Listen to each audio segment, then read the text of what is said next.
Hello everyone and welcome back to Shadow Man Stories. I can picture some of you already in bed, maybe some of you just getting home from work. Wherever you are, whatever time it is, I'm glad you're here. If this helps you relax or sleep, please like and subscribe. It means a lot. Now, let's get you comfortable and I'll tell you tonight's story. My name is Daniel Ashworth, and I've been a forest ranger for 14 years. I work the Kanawha State Forest here in West Virginia, right near what we call the TNT area. That's where they made bombs during World War II. Big concrete bunkers scattered through the woods like giant mushrooms. Most folks stay away from there. I'm 37 years old, married to Margaret, got 2 boys. Tommy's 12 and Jake's 9. I fought in Korea when I was young, so not much scares me anymore. At least that's what I thought before November of 1966. Being a ranger means I handle all kinds of things. Lost hikers, hurt animals, drunk teenagers. But my special job is watching over those old bomb-making places. The military left behind some dangerous stuff when they closed up shop in 1945. Chemical waste, old explosives that never got used. Someone's got to make sure nobody gets hurt. The TNT area sits about 5 miles from Point Pleasant, where the Silver Bridge crosses into Ohio. Pretty country, all rolling hills and thick forest. In fall, the leaves turn every color you can think of. But there's something about those concrete bunkers that makes the hair on my neck stand up. Even on sunny days, they look dark and cold. I remember the first time I walked through there. It was 1952, right after I got hired. My boss, Old Pete, took me around to show me the ropes. These bunkers stored enough TNT to blow up half the county, he told me. During the war, they had thousands of people working here. Then one day in 1943, something went wrong. Gas leak or something. Killed 12 workers before they could get out. Where'd they bury them? I asked. Old Pete just shrugged. Somewhere around here? Military never said exactly where. Just planted some trees and tried to forget about it. That bothered me then, and it still bothers me now. Those 12 people died making bombs to help win the war, and nobody even put up a marker for them. The animals around the TNT area act strange too. Birds don't sing much there. Deer avoid it, even when food's scarce elsewhere. My dog Rex, who'll chase a bear up a tree, won't even walk near those bunkers. He just sits down and whines until I turn around. Margaret says I spend too much time thinking about dead people and old explosives. She wants me to take a job in town, maybe work at the hardware store. But I can't do that. Someone needs to watch over this place. Someone needs to remember those 12 workers who never got to go home. Besides, ranger work suits me. I like the quiet of the forest, the way morning mist hangs between the trees. I like helping people who get lost or hurt. Most days, nothing much happens. I check the bunkers for damage. Make sure the warning signs are still up. Write my reports. But November 12th, 1966, changed everything. That morning started normal enough. Cool air, clear sky, leaves crunching under my boots as I made my rounds. I was checking Bunker 7, one of the bigger ones, when my radio crackled to life. "Daniel, you there?" It was Sheriff Mills from Point Pleasant. "Here, Sheriff. What's going on?" "Got some teenagers called in about something strange out your way, near the TNT bunkers. They said they saw some kind of giant bird, scared them so bad they ran off and left their car." I sighed. Probably just an owl. Kids see things at night. Maybe so, but they sounded pretty shook up. One girl was crying so hard she could barely talk. "You mind taking a look?" "On my way." I figured it was nothing. Teenagers like to tell scary stories, especially around Halloween time. Maybe they'd been drinking, saw a big hawk or something, and their imaginations did the rest. But when I got to the spot they'd described, I found their car still sitting there. A blue Chevrolet with the engine running. Gee, all 4 doors wide open like they'd jumped out in a hurry. The radio was on, but instead of music, it was just static. Weird static that almost sounded like whispering voices if you listened close. I turned off the car and looked around. The sun was getting low, making long shadows between the trees. Everything seemed quiet. Too quiet. Even the wind had stopped blowing. That's when I noticed how warm it was near the bunkers. The rest of the forest felt like normal November weather, but around those concrete buildings, the air felt like a spring day. I touched the wall of Bunker 7. The concrete was warm, like it had been sitting in sunlight all day, but that bunker hadn't seen sunlight in 20 years. Trees had grown up all around it. I got out my Geiger counter, standard equipment when you're checking old military sites. The needle started jumping as soon as I turned it on, clicking fast, like it was picking up radiation. But when I read the numbers, they showed normal background levels. The machine was acting like it found something dangerous, but the readings said everything was fine. That didn't make sense. I was about to pack up and leave when I saw the tracks in the mud near a puddle. Bird tracks, but like no bird I'd ever seen. 14 inches long from heel to toe, with deep claw marks. But here's the thing. They were pressed into the mud so deep, whatever made them had to weigh a lot more than any bird. I've tracked all kinds of animals. Bears leave tracks that deep. Maybe a big elk, but these looked like giant bird feet. Standing there in the growing dark, looking at those impossible tracks, I felt something I hadn't felt since Korea. That cold feeling you get when you know something's watching you, something that wants to hurt you. I looked up at the sky, half expecting to see a huge bird circling overhead. But there was nothing there except the first few stars coming out. I got in my truck and drove home, but I couldn't shake the feeling that something had changed in those woods. Something that had been sleeping was now awake. Margus. Rhett was cooking dinner when I walked in. The smell of pot roast and the sound of my boys arguing about homework felt normal and safe. "How was work, honey?" she asked. "Fine," I said. "Just teenagers being teenagers." But I kept thinking about those warm concrete walls and impossible bird tracks. That night, I lay awake listening to the wind in the trees outside our house, wondering if somewhere out there, something was listening back. 3 days later, I got another call. This time it wasn't teenagers. "Daniel, this is Roger Blake." Roger worked construction, helped build bridges and roads around Point Pleasant. Solid guy, not the type to make things up. "What can I do for you, Roger?" "I was working late on the Silver Bridge yesterday, checking the support cables.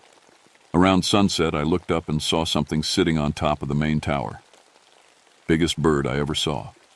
Wings must have been 10 or 12 feet across." My mouth went dry. "You sure it was a bird?" "Looked like one, except for the eyes. They glowed red, like headlights. And when it saw me looking, it didn't fly away like a normal bird would. It just stared at me for maybe 10 seconds, then spread those huge wings and took off south toward the TNT area." "Anyone else see it?" "My partner Jim was there, but he was under the bridge working on the lower cables. By the time I called him up, the thing was gone." After Roger hung up, I sat at my kitchen table drinking coffee and thinking. Giant bird tracks at the TNT bunkers. Giant bird on the Silver Bridge. Glowing red eyes. Either we had some kind of unknown animal in the area, or people were starting to see things. I decided to check the bridge myself. The Silver Bridge connected Point Pleasant to Ohio across the Ohio River. Built in 1928, it was showing its age. The state had been talking about replacing it for years, but hadn't gotten around to it yet. During rush hour, hundreds of cars crossed back and forth. I drove out there around noon when the light was good. Parked my truck and walked onto the bridge, looking up at the main tower where Roger said he'd seen the creature. What I found made my blood run cold. The thick steel cables had scratches on them, deep gouges that looked exactly like claw marks. But these cables were 3 inches thick. Whatever made those marks had to be incredibly strong. I found more scratches on the main support beam, about 40 feet up. 4 parallel lines, like giant fingernails, had raked across the metal. The scratches went through the paint and into the steel underneath. Then I noticed something else. My truck radio had gone completely silent. No music, no static, nothing. I tried starting the engine, but it just clicked. Dead battery somehow. I walked back toward town to find a phone, but when I got about a quarter mile from the bridge, my truck started right up. Radio worked fine too. That evening I went to see Linda Mitchell, one of the teenagers who'd been at the TNT area. She lived with her parents in a little house near the river. When I knocked on the door, her mother answered. "Linda's been having nightmares," Mrs. Mitchell said. Ever since that night at the bunkers. Won't hardly leave her room. Linda was 16, a quiet girl who worked part-time at the Five and Dime. When she came downstairs, I could see dark circles under her eyes. "Tell me what you saw out there," I said gently. She wrapped her arms around herself. "We were just driving around, you know. Bobby wanted to go park somewhere, and someone said the TNT area was private, so nobody would bother us." "What time was this?" "Maybe 9 o'clock. We drove back there and found a spot between some of those concrete buildings. We'd been there maybe 10 minutes when Sally said she felt sick. Said the air felt thick, like right before a thunderstorm." "Then what happened?" Linda's voice got very quiet. "We heard this sound, like wind but steady. Whoosh, whoosh, whoosh." Bobby turned on the headlights to sigh. You know what it was? She stopped talking for a minute, staring at her hands. It was perched on top of the bunker right in front of us. Looked like a man, but with huge wings folded against its back. Must have been 7 feet tall. And its eyes. What about the eyes? They glowed red like brake lights, but brighter. When the headlights hit it, it didn't blink or look away like an animal would. It just stared at us. And I felt like it was looking right into my head, like it could see everything I was thinking. How long did this last? Felt like forever, but probably just a few seconds. Then it spread its wings. They were huge, like airplane wings, and jumped straight up into the air.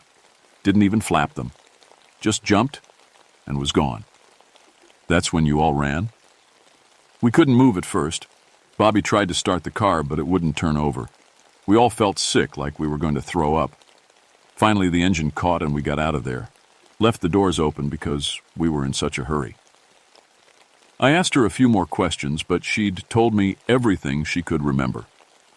Walking back to my truck, I noticed something strange. Every dog in the neighborhood was barking. Not playful barking, but scared, angry barking. Like something had spooked all of them at once. That night I called Sheriff Mills and told him about the bridge scratches and what Linda had said. "You think we got some kind of dangerous animal out there?" he asked. "I don't know, but something's going on. Maybe we should close the TNT area until we figure out what it is." "Can't do that without more evidence, Daniel. And I sure can't close the Silver Bridge because of some scratches that might have been there for years." After I hung up, Margaret came and sat beside me on the couch. "You're worried about something," she said. "What is it?" I didn't want to scare her, so I just said, "PR. Probably nothing, just some strange reports from work." But that night, lying in bed, I kept thinking about Linda's description of those glowing red eyes. And I kept wondering why all the dogs in her neighborhood had been barking. Around 3 a.m, Rex started growling in the backyard. Low, steady growling like he did when strangers came around. I got up and looked out the bedroom window, but didn't see anything. The growling went on for maybe 5 minutes, then stopped suddenly. I waited, listening, but everything was quiet again. Too quiet. I went back to bed, but I didn't sleep much. Every time I closed my eyes, I kept seeing giant wings and glowing red eyes. And somewhere in the back of my mind, I had the strangest feeling that whatever was out there in the woods wasn't just some unknown animal. It was something much worse. November 20th, Harold Murphy didn't come home from work. Harold was the foreman on a road construction crew working near the Silver Bridge. Good man, 5 kids, never missed a day of work in his life. When he didn't show up for dinner, his wife called the sheriff. They found him the next morning. Harold was sitting in his pickup truck in the bridge parking area, hands gripping the steering wheel, eyes wide open. "Heart attack," the first doctor said. But when they moved him, everyone could see his fingernails were bloody. He'd clawed at his own face so hard he'd left deep scratches. Dr. Patricia Wells came down from Charleston to take a second look. She was young but smart, and she didn't like mysteries. "This isn't a normal heart attack," she told Sheriff Mills. "Harold's brain tissue shows electrical scarring, like he was struck by lightning, but there wasn't a storm that night." "What else could cause that?" the sheriff asked. "I honestly don't know. Maybe some kind of electromagnetic pulse. But what would create that kind of energy?" I was standing in the sheriff's office when she said this, and my skin went cold. Electromagnetic fields. That's what made my radio go silent near the bridge. That's why my Geiger counter went crazy near the TNT bunkers. Sheriff, I said, I need to tell you something. I explained about the radio problems, the warm concrete, the equipment malfunctions. Dr. Wells listened with growing interest. Have you measured the electromagnetic levels out there? She asked. I don't have that kind of equipment. But if something's creating strong electromagnetic fields, it could kill someone, she finished. If the field was powerful enough, it could stop a heart or cause brain damage. That afternoon, Dr. Wells and I drove out to the TNT area together. She brought some electronic equipment from the hospital, devices that measured electrical activity. We hadn't been there 5 minutes when her machine started going crazy. The readings jumped all over the place, then the equipment shut down completely. That's impossible, she said, checking the connections. These machines are built to handle hospital equipment interference. Try turning them back on. She did, but they wouldn't work. Dead, like someone had drained all the power out of them. Daniel, what exactly happened at this place during the war? I told her about the chemical accident in 1943, the 12 workers who died, the unmarked graves. Show me where you think they might be buried. We walked around the bunker area. I'd always figured they'd buried the workers somewhere close to where they died, probably between bunkers 5 and 7 where the main chemical storage had been.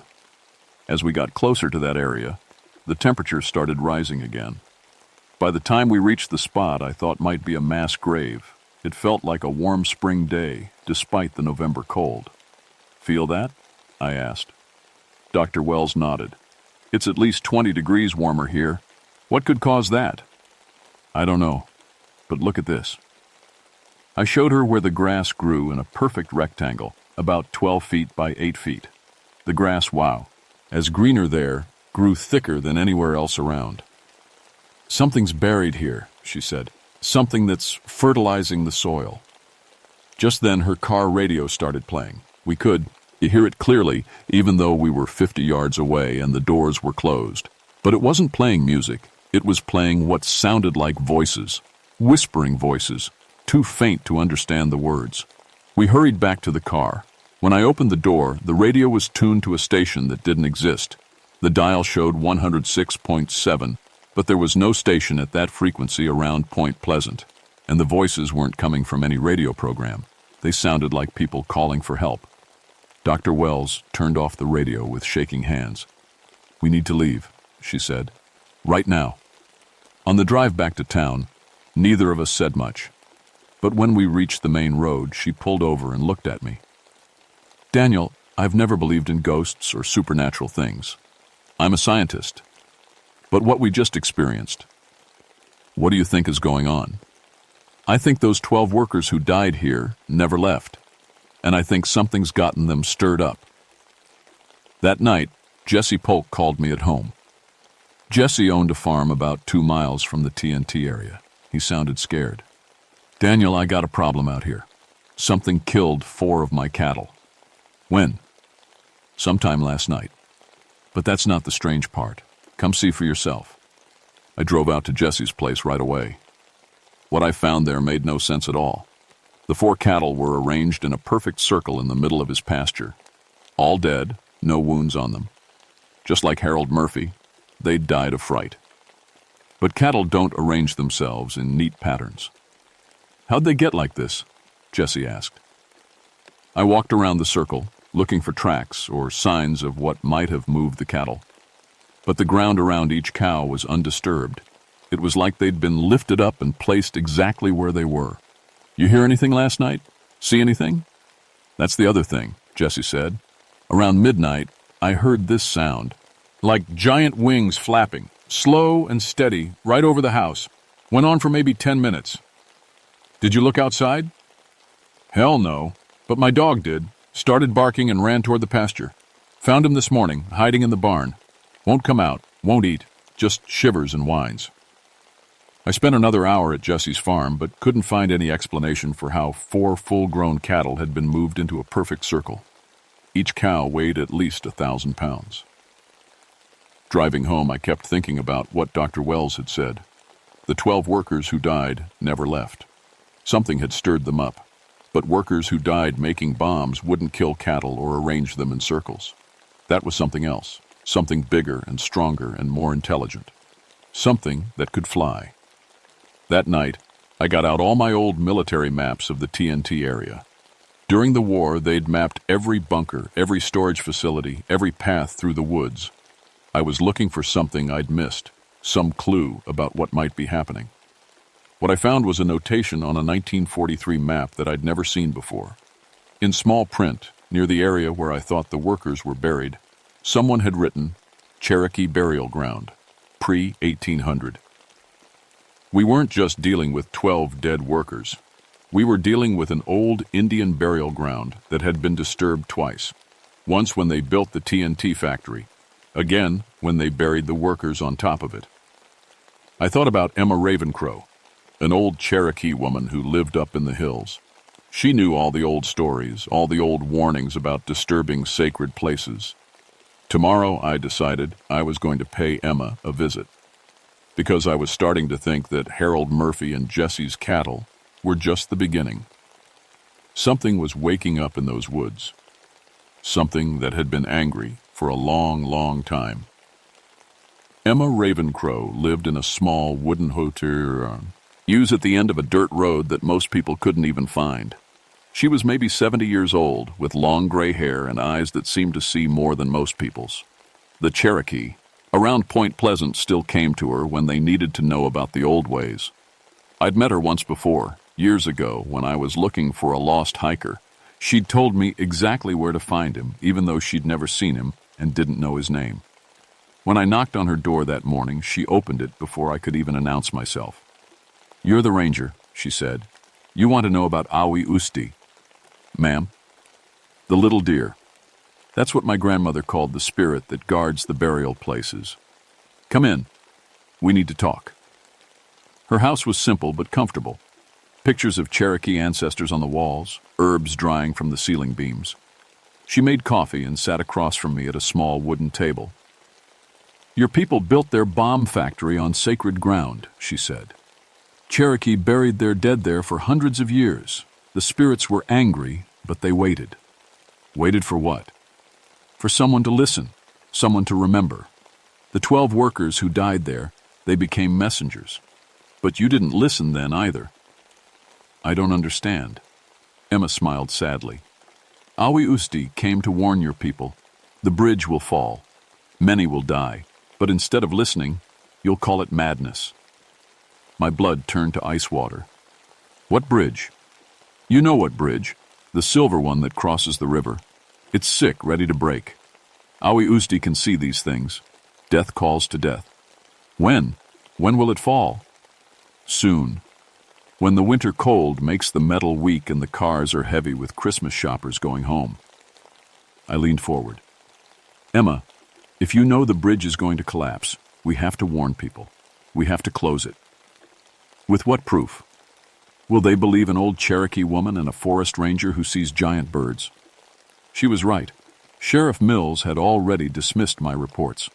The State Highway Department would need engineering studies and official inspections. By the time they finished their paperwork, it might be too late. "What does this Awi Usti look like?" I asked. "Different things to different people. To the Cherokee, he appears as a white deer with fire in his eyes. To others," she shrugged, "they see what they expect to see. A giant bird, a flying man, a creature with glowing eyes and wings like death." "The Mothman," I whispered. "That's what they're calling it in town. Mothman, a foolish name for an ancient spirit." "Is it dangerous?" "Only to those who refuse to listen. Awi Usti doesn't kill, it warns. But the warnings come with fear because fear makes people remember." I finished my coffee and stood to leave. "Emma, what happens if I can't convince them? What if the bridge really does fall? Then many die, and the guilt follows you forever. But the spirit will know you tried. That matters. Will you help me? Will you come to town and tell them what you told me?" She shook her head. "They won't listen to me any more than they listen to you. This is your burden, Ranger. The spirits chose you to carry their message." I drove home with my mind spinning. December 15th, That's what my nightmares had been showing me. December 15th at rush hour, with Christmas shoppers heading home to Ohio. But how could I possibly convince anyone to close the Silver Bridge based on dreams and Cherokee legends? That afternoon, I called the state bridge inspector and requested an emergency safety check. He said he'd get to it when he could, probably sometime after the first of the year. Is there some immediate danger? He asked. I think so, yes. What kind of danger? Structural damage? Vehicle accident? How could I explain that a Cherokee spirit in the form of a giant bird was warning me about a bridge collapse? Just please check it as soon as you can. He promised to put it on his list, but I could tell it wasn't going to happen fast enough. That night, the nightmares got worse. I saw the bridge collapse in perfect detail. 5:04 p.m. on December 15th, 46 cars on the bridge when the main cable snapped. I watched them all fall into the icy water. I heard the screaming. I saw the bodies. I woke up in a cold sweat and Margaret was shaking me. Daniel, you were yelling in your sleep. Something about a bridge. Just a bad dream, I said. But I could still see it all so clearly, like it had already happened. The next morning, November 25th, I went back to the TNT area one more time. I had to see the creature myself. I had to know if Emma was right. I parked near Bunker 7 just as the sun was setting. The temperature rose as soon as I got out of the truck. My radio started playing that strange static with voices in it. The Geiger counter went crazy. I waited. Around 8 p.m., I heard the wing beats, slow and powerful like a helicopter but steadier. The sound came from directly overhead, but when I looked up, I couldn't see anything against the dark sky. Then it landed. 40 feet away from me, on top of Bunker 7, the creature settled down like it had been waiting for me. Emma was right. I saw what I expected to see. A man-shaped thing, maybe 7 feet tall, covered in dark gray fur or feathers. But the wings were real. Huge wings that folded against its back like a cloak. And the eyes were real too, red and glowing like coals in a fire.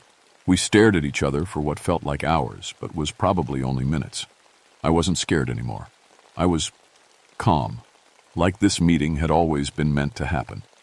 Then it spoke to me, not with words, but directly into my mind.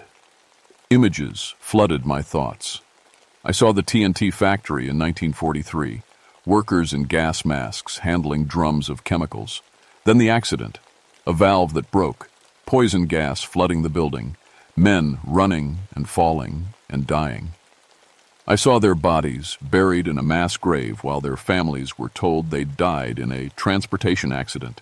I saw the Cherokee cemetery that had been there first.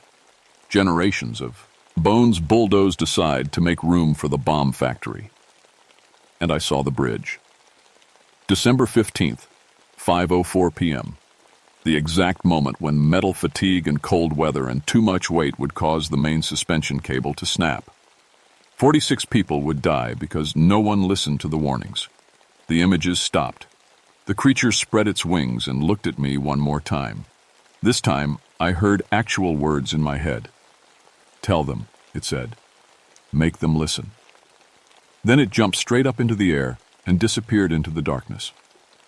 I drove home knowing exactly what I had to do, and knowing that probably no one would believe me. But Emma was right. I had to try. The spirits had chosen me to carry their message, whether anyone listened or not. I had 20 days to save 46 lives. The next morning, I went straight to Sheriff Mills and told him everything. The visions, the Cherokee burial ground, the exact date and time the bridge would collapse. I expected him to think I was crazy. Instead, he just looked tired. Daniel, you're a good man and a good ranger. But what you're asking me to do, I'm asking you to save lives. Based on a dream and a story about Indian spirits. You know I can't close the Silver Bridge without real evidence. Then help me get real evidence. Get the state to inspect it now, not after New Year's. Sheriff Mills made some phone calls, but the answer was the same. No immediate danger had been reported, so the bridge would be inspected on schedule. I tried calling the newspapers, but they just wanted to write funny stories about the Mothman sightings around Point Pleasant. Nobody was interested in taking a bridge collapse seriously. By December 1st, I was desperate. I'd been having the same nightmare every night for 2 weeks. December 15th, 5:04 p.m. 46 cars falling into the Ohio River. The details never changed. It was like watching a movie of something that had already happened. Margaret was worried about me. I'd lost weight, wasn't sleeping, jumped at every sound. Daniel, maybe you should see someone. A doctor. Or, I'm not crazy, Margaret. I didn't say you were crazy, but you're not well either. These dreams you're having, they're not just dreams, they're warnings. She looked at me with sad eyes. Honey, even if that's true, you can't save everyone. You can't carry that kind of responsibility. But I could. That's what the creature had shown me. This was my job now, my duty. The spirits of those dead workers and Cherokee ancestors had chosen me to speak for them. December 10th, I made one last try with the authorities. I called the governor's office, the highway department, even tried to reach the Army Corps of Engineers. Same answer everywhere. No budget for emergency inspections, no evidence of immediate danger. December 14th, I couldn't sleep at all. The nightmare was so strong now that I could see it even awake. 5:04 p.m. Tomorrow, rush hour traffic. Christmas shoppers heading home. Around 3 a.m. I got dressed and drove to the Silver Bridge. Maybe if I stood there and warned people as they tried to cross. Sheriff Mills found me there at sunrise, trying to turn cars around. Daniel, you can't do this. You're interfering with traffic. Sheriff, please, one more day. Just close it for one day. He looked at me like he was seeing a stranger. Daniel, I'm sorry, but I have to arrest you. They put me in a holding cell in the Point Pleasant jail. Through the small window, I could see the Silver Bridge in the distance, cars flowing back and forth across it like nothing was wrong. At 4:30 p.m. on December 15th, I started pounding on the cell door and yelling, "Let me out, please, it's going to happen." The deputy on duty just ignored me. He'd been told I was having a breakdown, that I might be dangerous. At exactly 5:04 p.m., I heard the sound, a deep groaning of metal under stress, then a crack like thunder, then silence, then screaming. I couldn't see the bridge from Shane's inside the cell, but I didn't need to. I knew exactly what had happened.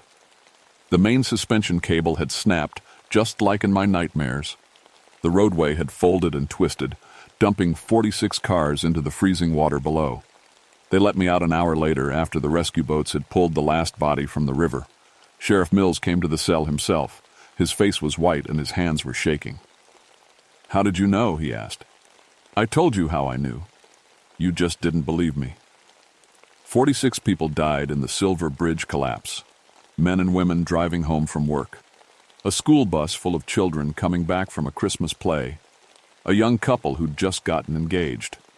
I could have saved them all if anyone had listened.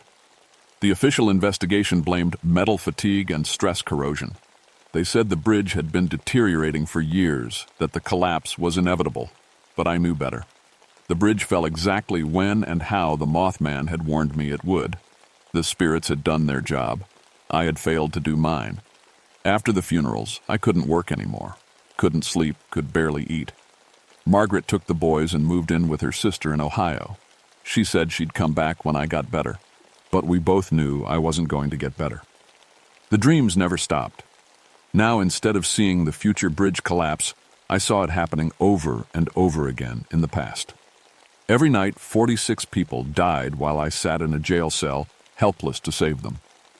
I retired from the Forest Service and moved to a cabin in the mountains of Montana, far away from bridges, far away from people I might fail to protect.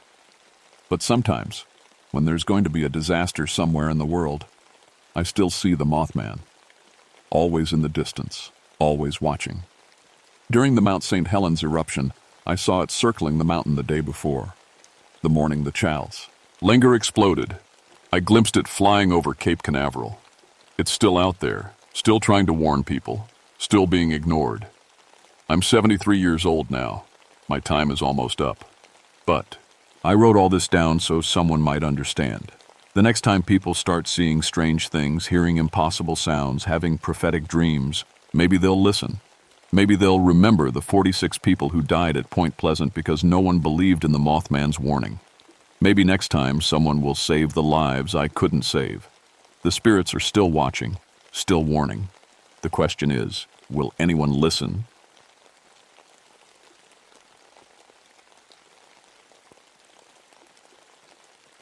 My name is Thomas Whitehorse, and I've been a park ranger in the Great Smoky Mountains for 16 years. People think they know what lives in these woods, black bears, maybe a mountain lion if they're lucky. They're wrong, dead wrong. I'm half Cherokee, got my tracking skills from my grandmother and my PhD in animal behavior from the University of Tennessee. That combination makes me pretty good at my job. I can tell you the difference between a coyote print and a dog print from 50 yards away. I know which trees the bears scratch and why. I understand these mountains in ways most people never will. But in January of 1973, something started killing livestock around the park that I couldn't understand at all. It was a hard winter that year. Snow came early and stayed late. The kind of cold that makes your breath freeze in your beard and turns the creek into solid ice. Normal prey was scarce, and that usually means predators get desperate. But this wasn't desperation. This was something else. The first call came from Bill Miller, whose farm sits right up against the park boundary near Cataract Falls. His prize goat, Bessie, was dead. Found her in the morning, lying in her pen like she'd just laid down for a nap. Except she was gray as old newspaper and stiff as a board. "Strangest thing, Thomas," Bill told me over the phone. His voice shook a little. "No blood anywhere, not a drop. But she's got these 4 holes in her neck, neat as you please. Perfect squares, like someone used a hole punch." I drove out there in my Park Service truck thinking it was probably a dog attack. Maybe someone's hunting dog got loose and went after easy prey. Happens more than you'd think. But when I saw Bessie, my stomach dropped. The puncture wounds were unlike anything I'd ever seen. 4 holes, each about the size of a pencil, arranged in a perfect square pattern. The edges were clean, surgical almost. And Bill was right. There wasn't a single drop of blood anywhere. Not on the goat, not on the ground, not on the fence. It was like something had drained her completely dry. I circled the pen looking for tracks. The ground was frozen hard, but I found them anyway.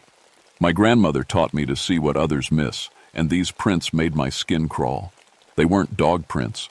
They weren't cat prints. They weren't anything I'd seen in 16 years of tracking every predator in these mountains.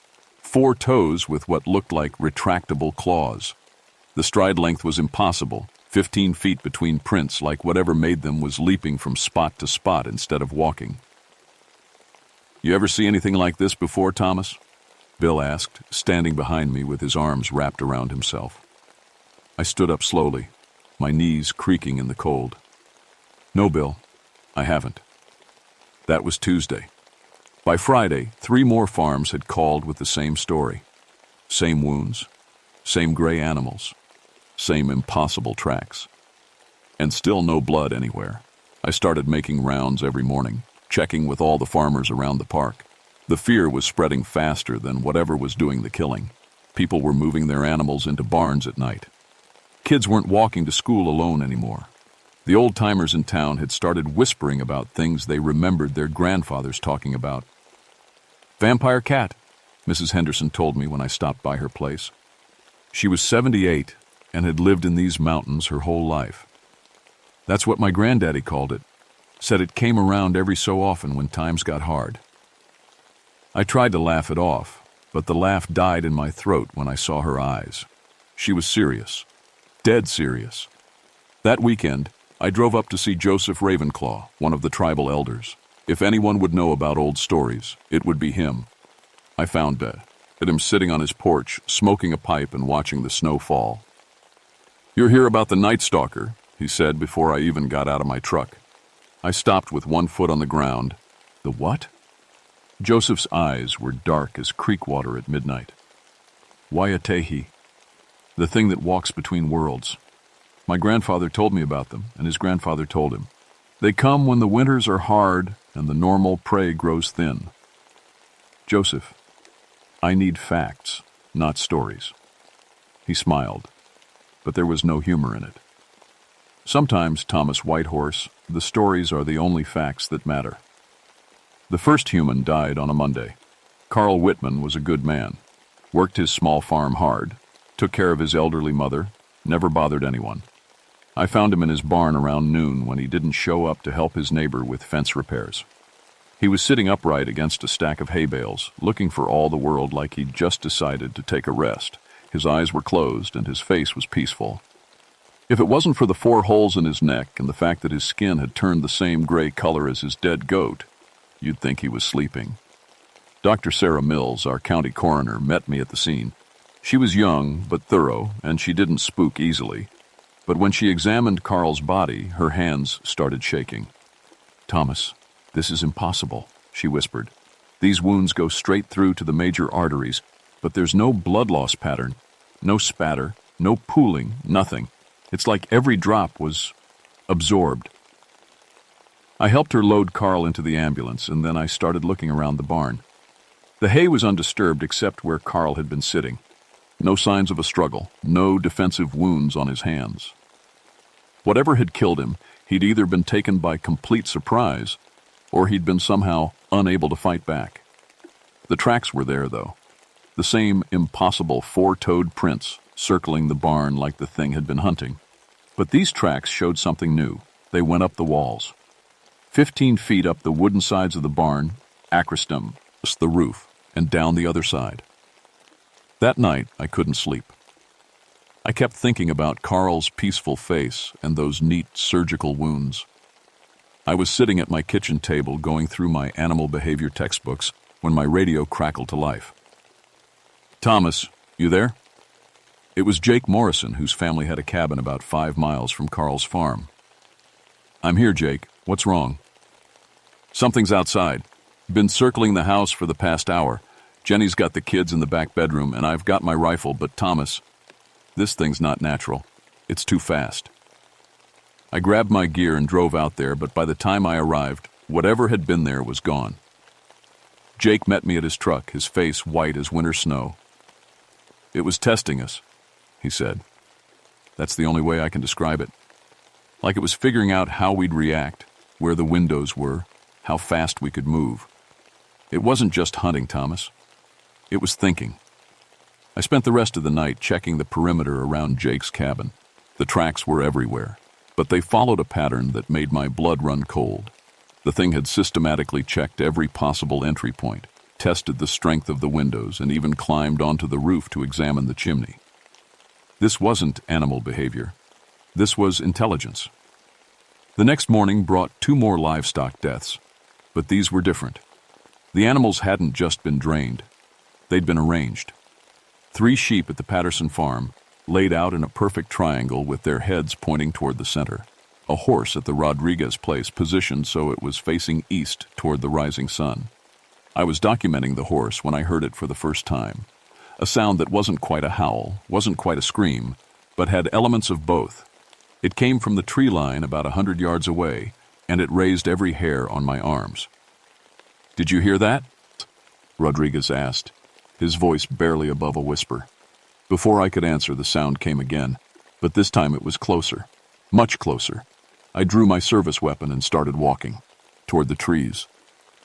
Each step felt like I was walking deeper into something I didn't understand and might not survive. The tracks led into the forest, but they were strange here too.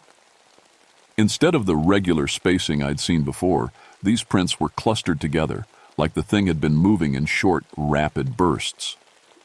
Then I saw it. Just a glimpse between the trees, but enough to stop me dead in my tracks. It was crouched about 50 yards away, perfectly still, watching me. The size was wrong.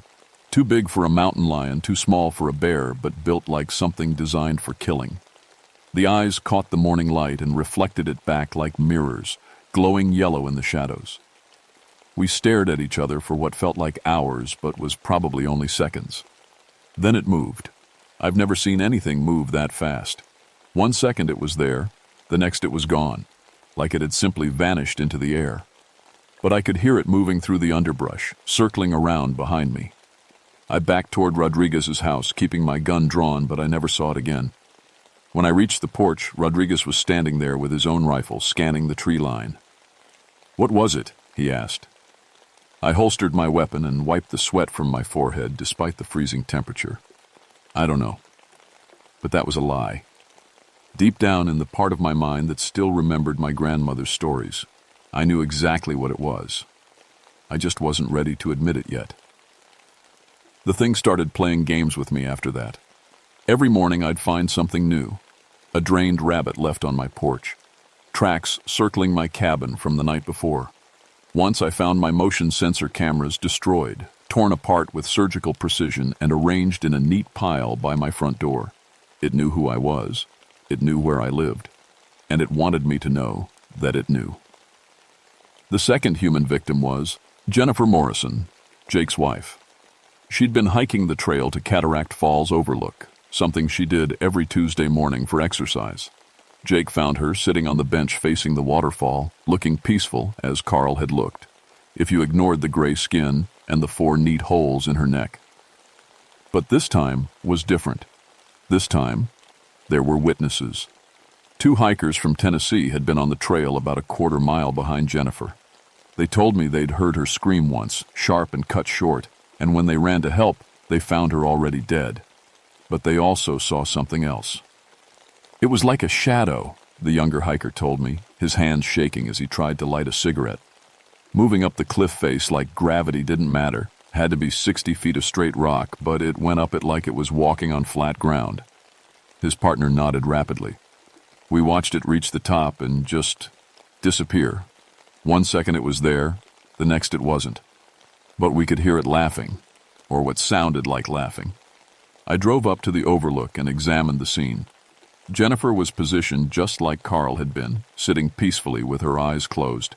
But when I looked at the cliff face the hikers had pointed to, I found claw marks gouged deep into the solid rock, leading straight up to the top. Nothing natural could climb like that. Nothing natural could leave marks that deep in stone. That afternoon, I got a call from park headquarters. Federal agents were coming to investigate what they called an exotic animal escape. They'd be here tomorrow, and I was to give them full cooperation. But when they arrived, it was clear they knew more about what was happening than they were letting on. Agent Cooper was tall and thin, with eyes that seemed to see everything. Agent Martinez was shorter, built like a boxer, and carried herself like someone who'd seen Kourous. Embat. "Ranger Whitehorse," Cooper said as they got out of their black SUV. "We understand you've been tracking the animal responsible for these attacks. What kind of animal are we talking?" "About exactly?" I asked. Martinez exchanged a look with Cooper. "The kind that requires special handling." They wouldn't tell me anything more, but they asked very specific questions. Did the creature show signs of intelligence beyond normal animal behavior? Had there been any reports of supernatural phenomena? Did any of the victims show signs of struggling? Their questions told me they'd dealt with something like this before. That night, I drove back to see Joseph Ravenclaw. He was waiting for me on his porch again, like he'd known I was coming. "The government men were here earlier," he said without preamble. "Asked me the same questions they probably asked you. What did you tell them?" "What they needed to hear, but I'll tell you what you need to know." He stood up and walked to the edge of his porch. "There are 3 of them, a mated pair and their offspring. They've been hunting these mountains for longer than any of us have been alive." "That's impossible, Joseph. No animal lives that long." "Who said they were animals?" He turned to face me, and in the porch light his eyes looked ancient. "My great-grandfather fought them in 1851.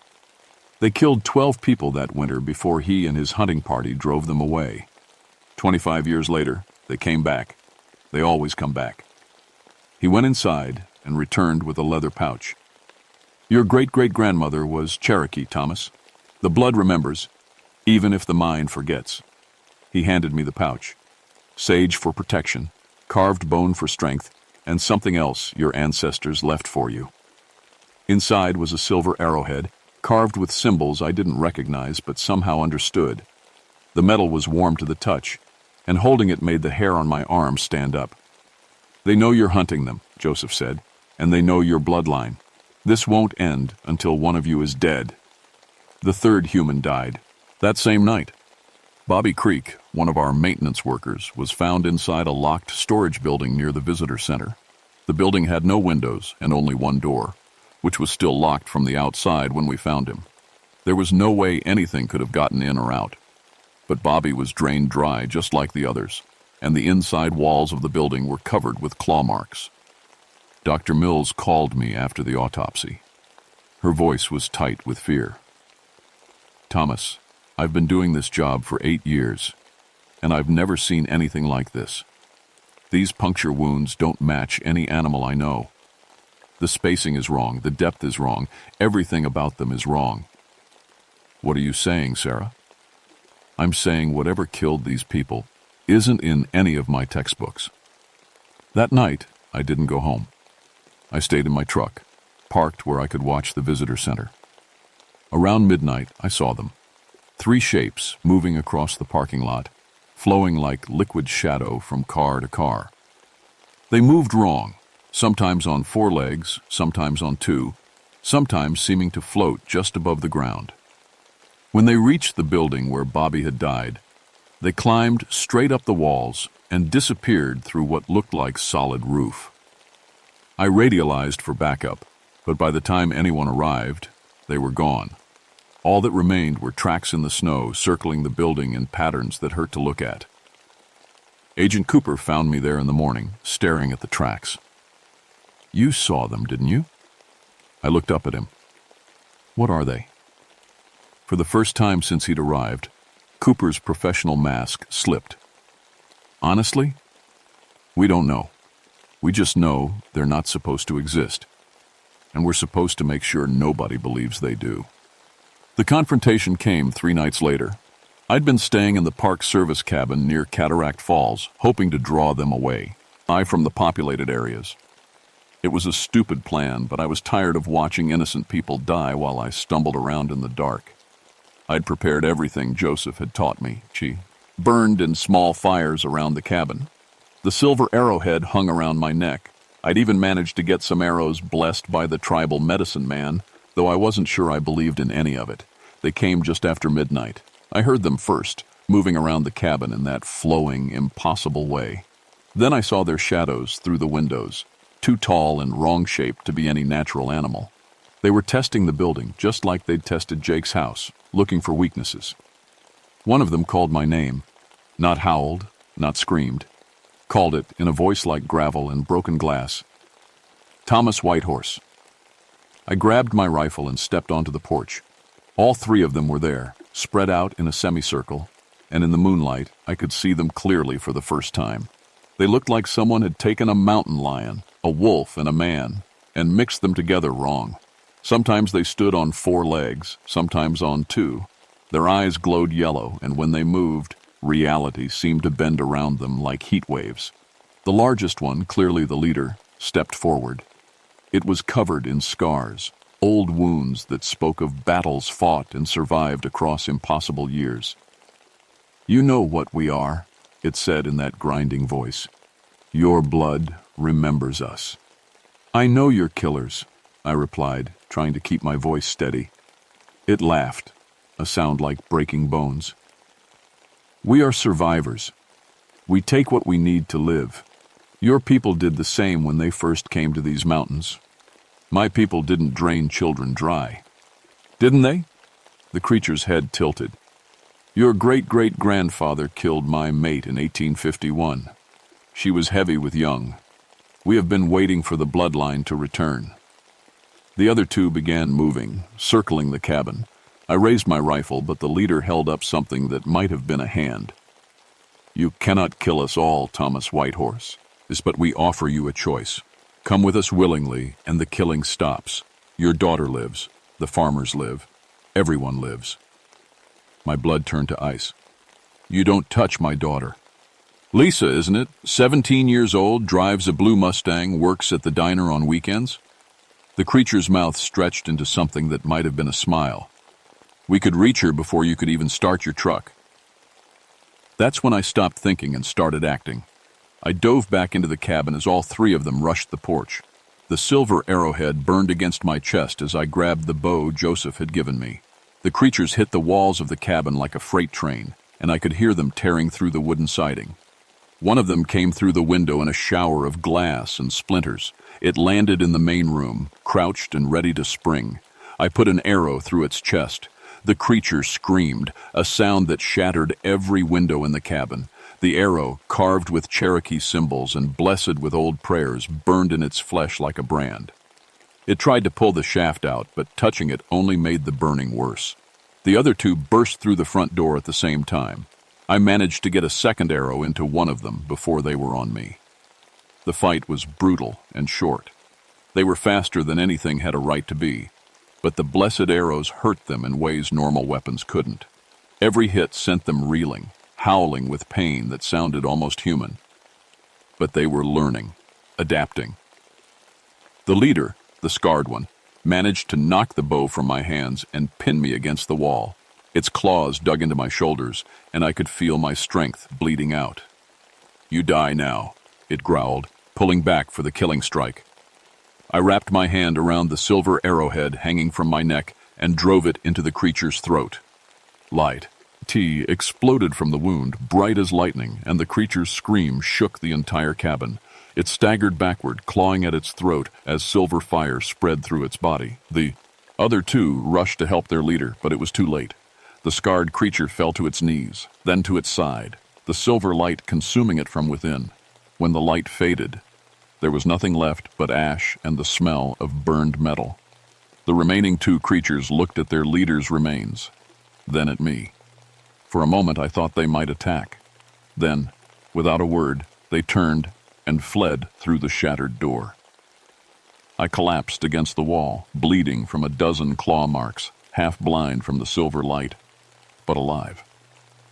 The federal agents arrived an hour later, like they'd been waiting nearby. They cleaned up the ash, repaired the cabin, and created a story about a rabid mountain lion that satisfied the local newspapers.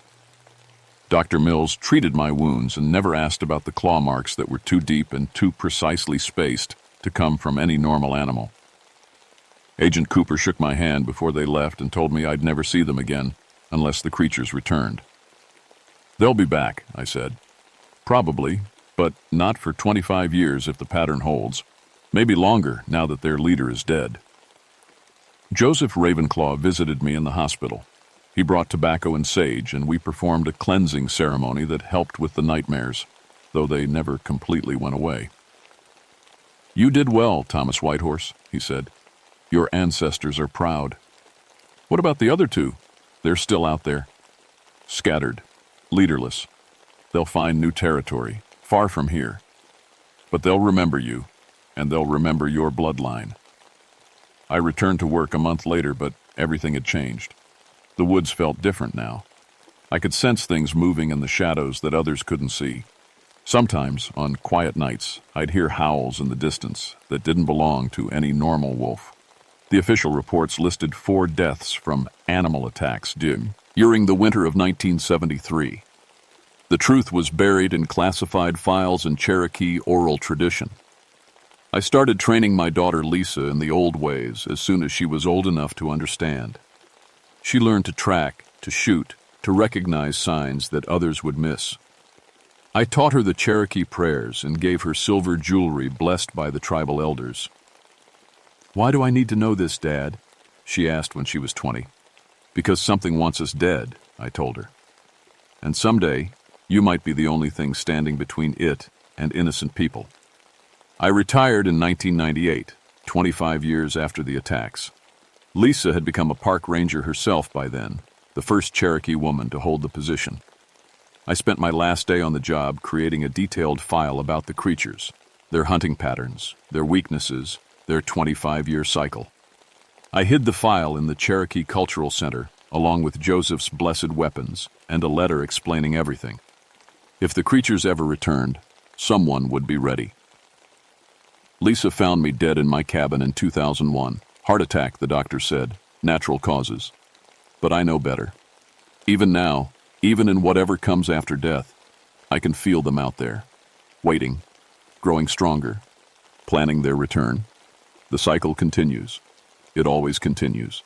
And somewhere in those dark mountains, something ancient and hungry counts the years until 2023, when the blood debt comes due again. My name was Thomas Whitehorse. I was a park ranger, a Cherokee warrior, and the guardian of a secret that cost me everything. This is my story. This is my warning. The beast of Bladenboro is real, and it's coming back.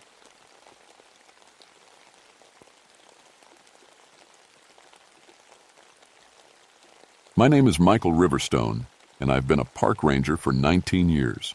I've seen things in the Arkansas wilderness that would make most people pack up and move to the city.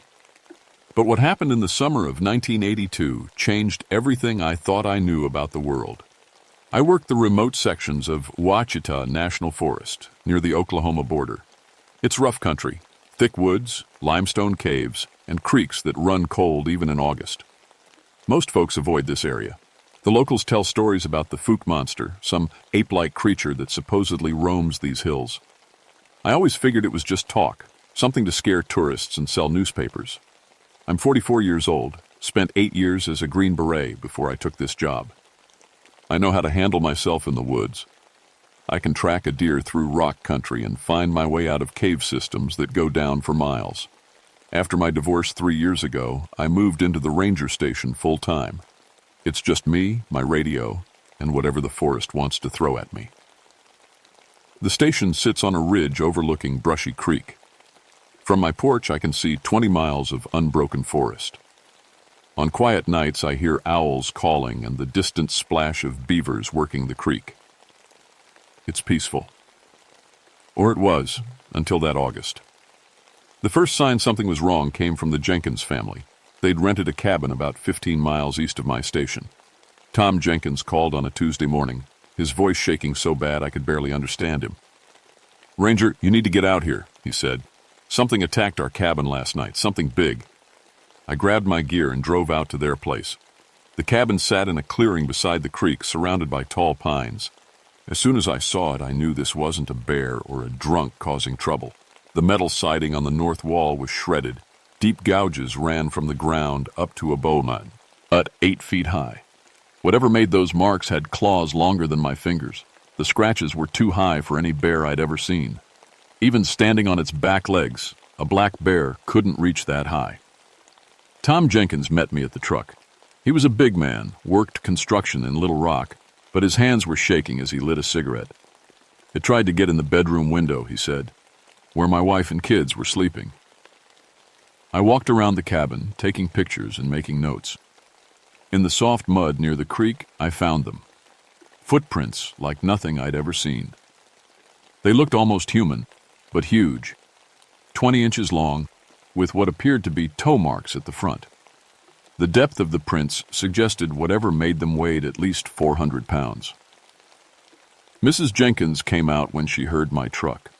She was pale, dark circles under her eyes like she hadn't slept. "Tell me what you saw," I said, keeping my voice calm and professional. "It was after midnight," she said. "I heard scratching on the wall. At first I thought it was a raccoon or something. Then the whole cabin started shaking." She pointed to the bedroom window.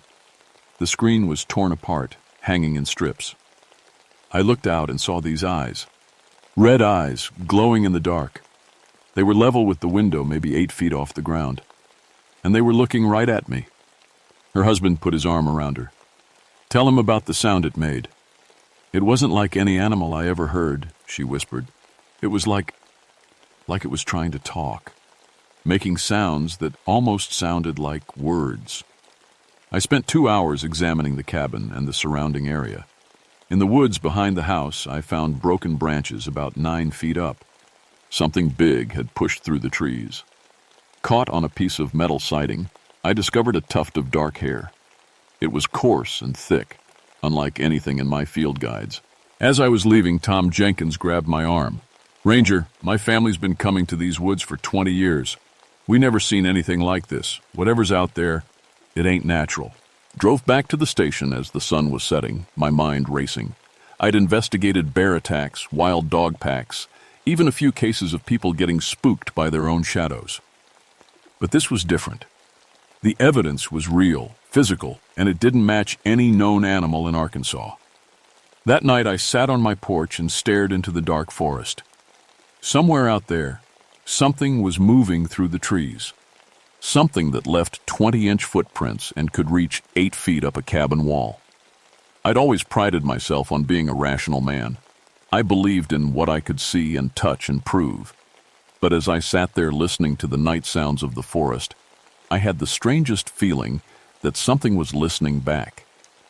The next morning, I sent the hair sample to the state lab in Little Rock. Then I drove back to examine the Jenkins cabin in daylight. What I found made my blood run cold. During the night, something had returned to the cabin. The Jenkins family had already packed up and left, but whatever was out there didn't know that. Fresh gouges marked the front door. The creature had tried to claw its way inside. But it was what I found in the woods that really got to me. About 50 yards behind the cabin, something had stripped the bark off 3 large oak trees. The bark was peeled away in long strips, all at the same height, about 8 feet off the ground. Each tree had what looked like handprints pressed into the exposed wood. The prints were huge, with long fingers that had left deep grooves in the bark. I measured the handprints. They were over 12 inches from wrist to fingertip. No human alive had hands that big. I spent the rest of the day searching the area. The trail led deeper into the forest, following the creek upstream. Every few hundred yards, I found more signs: broken branches, disturbed ground, and that same musky smell that reminded me of a zos. As evening approached, I made camp about a mile from the cabin. I wanted to see if the creature would return. I set up my tent in a small clearing and built a fire. Then I waited. Around midnight, I heard it. The sound started low, like a dog growling, but deeper. It came from the woods across the creek, maybe 200 yards away. Then it changed, becoming something like a howl, but with a rhythm that almost sounded like language. I grabbed my flashlight and rifle. The beam cut through the darkness, but I couldn't see anything moving in the trees. The sound came again, closer this time. Something was walking through the forest, heading toward my camp. I heard branches breaking, heavy footsteps, and that strange vocalization. Whatever was out there was big, and it wasn't trying to hide. The footsteps circled my camp, staying just outside the range of my flashlight. Then, suddenly, silence. I sat by the fire until dawn, my rifle across my knees. Nothing else happened, but I never shook the feeling that something was watching me from the darkness. 3 days later, I got the call that changed everything. "We got a body," Sheriff Williams said over the radio. "Camper named David Martinez. You need to get down here to Brushy Creek, about 2 miles upstream from that cabin you were investigating." I found the sheriff and the coroner, Dr. Jennifer Walsh, standing beside the creek.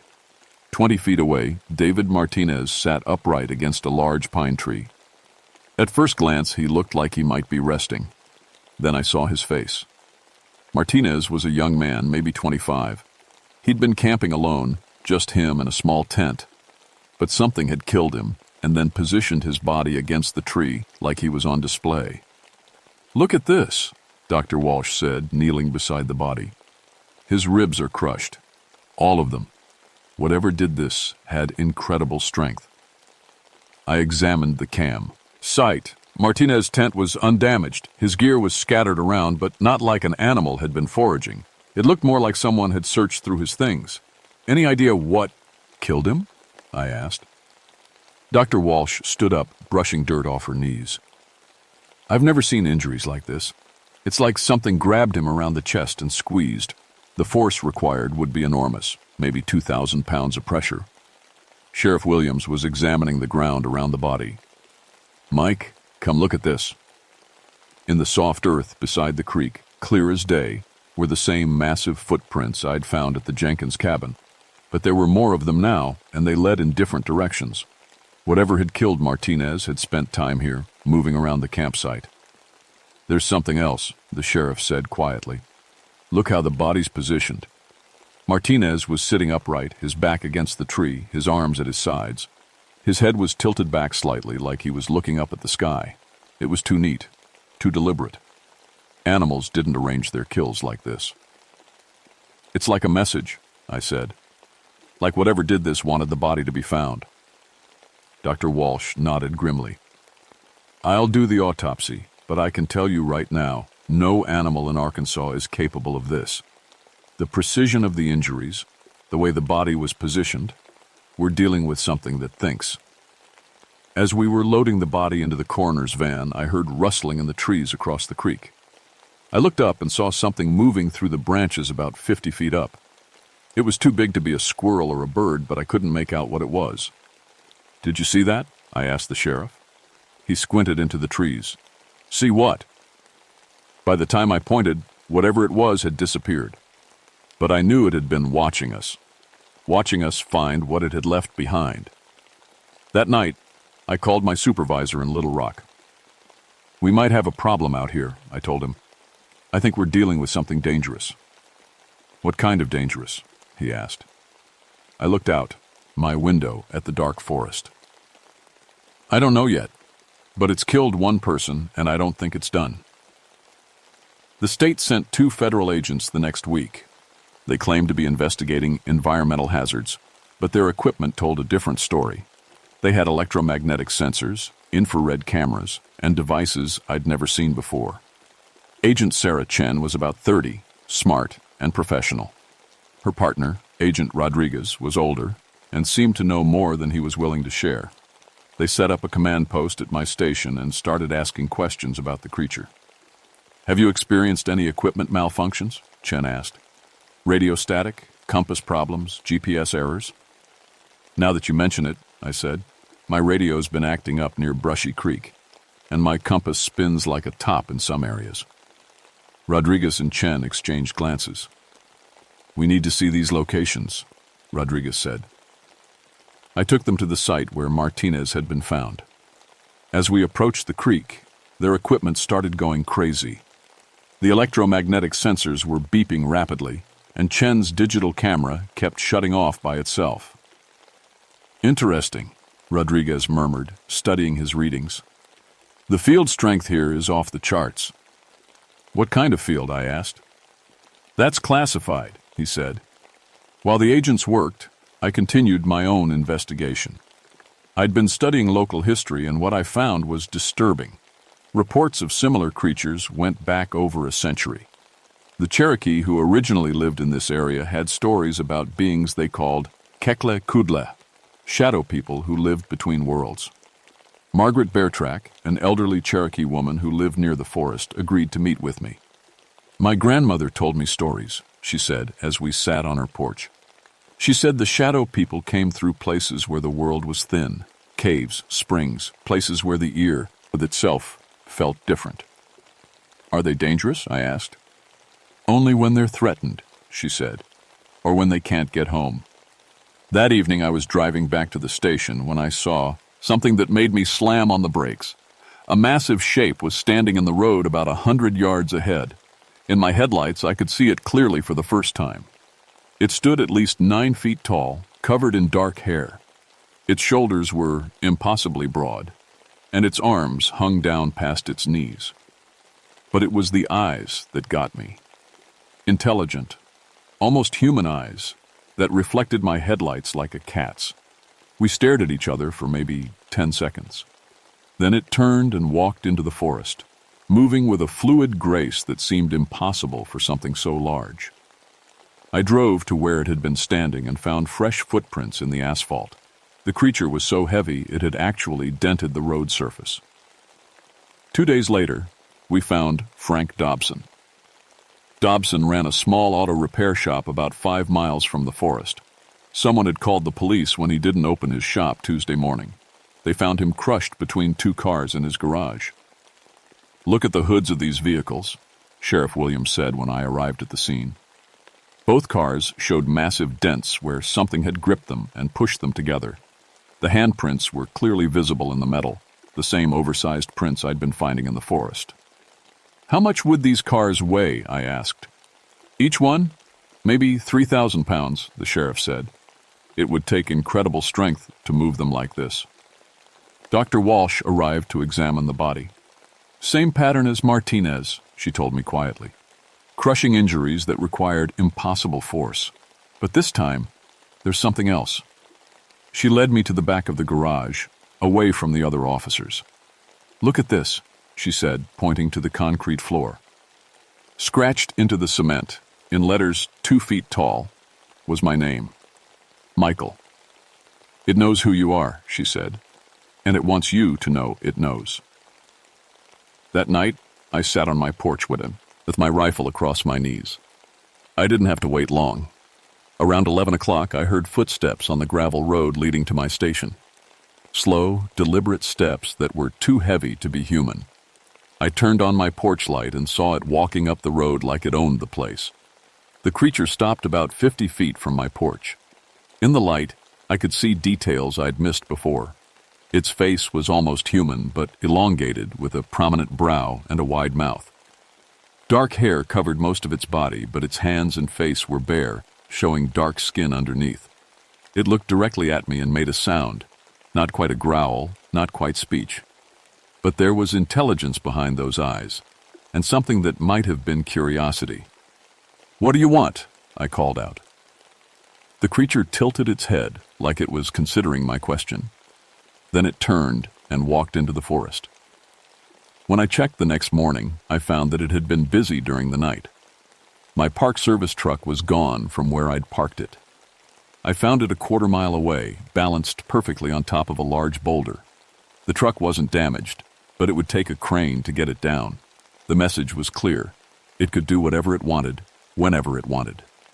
Agent Rodriguez finally told me the truth on a rainy Thursday morning. "We've been monitoring what we call interdimensional activity for 20 years, he said as we sat in my kitchen.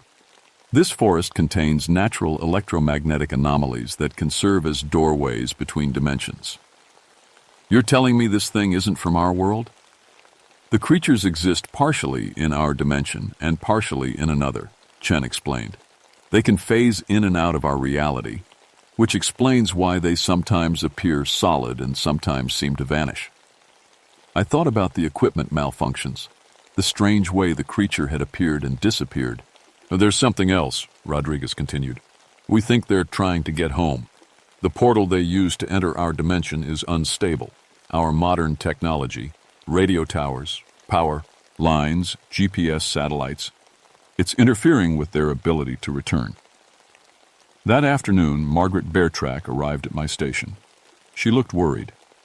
The signs are getting stronger, she said.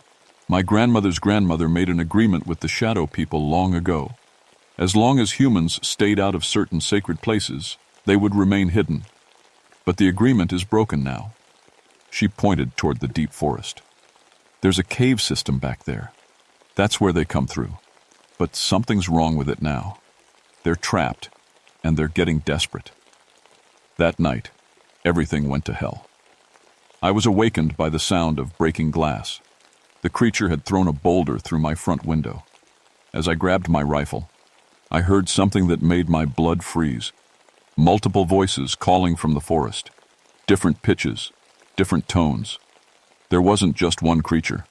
There was a whole family of them. I looked out my back window and saw shapes moving between the trees.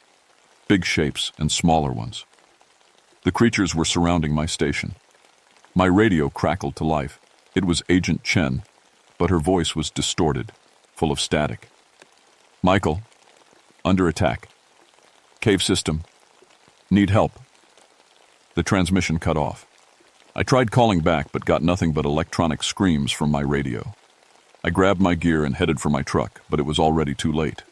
The creatures had blocked the road with fallen trees. I was trapped. For the next hour, they played with me. Shapes appeared at my windows, then vanished when I turned toward them. Heavy footsteps circled the building. Something scraped against the roof with claws that sounded like knives on metal. Then suddenly, silence. I waited in the darkness, rifle ready. Nothing moved outside. Even the normal forest sounds had stopped. A voice spoke from right outside my door, deep, gravelly, but unmistakably tutu, rhying to form human words. Come with us. My heart was pounding so hard I thought it might explode. The creature could talk. Why? I called back. You're People. Broke. The way home. I understood. The electromagnetic interference from our technology had damaged their portal. They couldn't return to their dimension. What do you want from me? Fix or more? Die. I thought about Martinez and Dobson, about Agent Chen somewhere in the cave system. These creatures weren't evil. They were desperate. Trapped in a world that wasn't theirs, slowly going mad from separation from their home. I'll help, I said. But you have to stop killing people. There was a long pause. Then the voice said, "Come. Now." I opened my door. The alpha male stood there, 9 feet of muscle and intelligence wrapped in dark fur. Up close I could see the pain in its eyes. This wasn't a monster. It was a refugee. "Lead the way," I said. The creature led me deep into the forest, to a cave system I'd never seen before. The entrance was hidden behind a waterfall, invisible unless you knew exactly where to look. Inside, the caves were larger than anything I'd imagined. Strange symbols covered the walls, the same pictographs Margaret had described, showing humans and creatures living in peace. I found Agent Chen and Rodriguez near what could only be described as a portal. The air shimmered like heat waves, and looking at it made my eyes water. Their equipment was scattered around, most of it destroyed. "The portal's collapsing," Chen said when she saw me.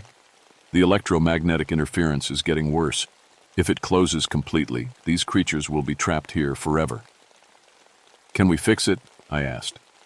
Rodriguez shook his head. "Not with the technology we have. The only way to stabilize it would be to eliminate all electromagnetic interference in a 50-mile radius. That mad, Ian's shutting down every radio tower, power line, and satellite in the region." I looked at the alpha male creature who had followed us into the cave. It was watching our conversation with obvious understanding. "There's another option," I said quietly. Everyone looked at me. "We destroy the portal completely. Seal the cave system. That way, no more creatures can come through, and the ones here..."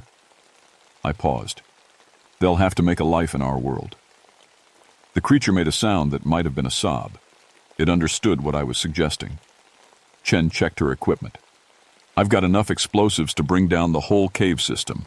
But are you sure about this?" I looked at the creature. It had killed people, but only because it was trapped and afraid. Given a choice between home and peaceful coexistence, what would it choose? The creature spoke, its voice echoing off the cave walls. "Do it." An hour later, we were a mile away when the explosives went off. The ground shook, and a cloud of dust rose from where the cave entrance had been. The portal was gone, sealed under tons of rock. The creatures disappeared after that. Not dead. I still find evidence of them sometimes. A massive footprint beside a creek. Trees marked with claw scratches. But they've learned to hide, to live quietly in the deep forest where humans rarely go. The government classified the whole incident. Official reports blamed the deaths on gas explosions in the cave system. Martinez and Dobson were listed as victims of bear attacks. Anyone who tried to tell the real story was discredited. But I know the truth. Somewhere in the Ouachita National Forest lives a family of interdimensional refugees, cut off forever from their home world. They're not monsters. They're survivors, trying to make the best of an impossible situation. I still work these woods, still patrol the remote areas where most rangers won't go. And sometimes, on quiet nights, I hear them calling to each other across the valleys. Their voices are sadder now, tinged with the loneliness of creatures who know they can go home. I've never seen the alpha male again, but I think he's out there. Old now, maybe dying, carrying the weight of a decision that saved both our species from an endless war. Margaret Beartrack visits me sometimes. She says the forest feels different now, calmer, but marked by a profound sadness. "They were guardians once," she told me last week, "protectors of the boundary between worlds. Now they're just lost." I've thought about retiring, moving somewhere far from these woods and their secrets. But somebody needs to watch over them, to make sure the old agreements are honored, even if they can't be spoken aloud. Besides, I made a promise to a creature who trusted me with the hardest decision of its life. The least I can do is make sure its sacrifice wasn't in vain. The Fook horror is real. It's just not what people think it is. It's not a monster lurking in the woods, waiting to terrorize campers. It's a family, trying to survive in a world that was never meant to be their home.